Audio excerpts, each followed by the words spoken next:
On her very first day on the job, Detective Carey ran into something deeply unsettling. She could clearly see the target, Sean, on the surveillance feed, but the officers tailing him reported that there was no one at the scene. On the monitor, Sean was right there, being escorted into a house. Carey double-checked with the team in the field, but their reply was the same. No one was there. An uneasy feeling crept up her spine.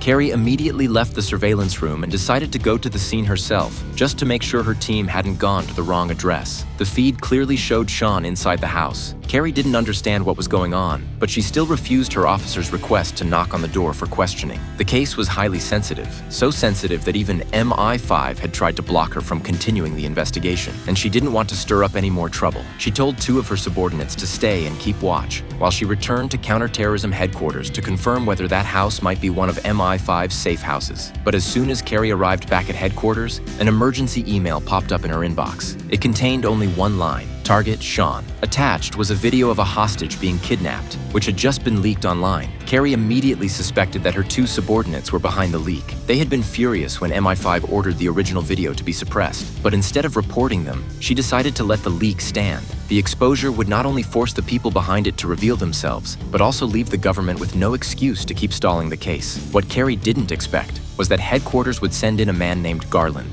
the head of counterterrorism operations, to take over the case. The moment she saw him, she knew something was off. She had worked in counterterrorism for years, yet she had never seen this man before. And according to the police department's own records, Garland was the same person who had once pressured her superior to delete the original video. That confirmed Carey's suspicion. Garland was likely an MI5 plant embedded inside counterterrorism. But with no solid proof, she took a bold step. During the emergency briefing, she publicly revealed Sean's exact hideout. Her goal was twofold: to capture the target and rescue the missing hostage, and to see how Garland would react. She expected him to stall or try to call off the operation, but to her surprise, Garland didn't object at all. In fact, he handed full command of the entire counterterrorism tactical team over to her. Still, Carey didn't act right away. Instead, she ordered the team to stand by while she went to the house herself, determined to see with her own eyes whether this was a lucky lead or a setup.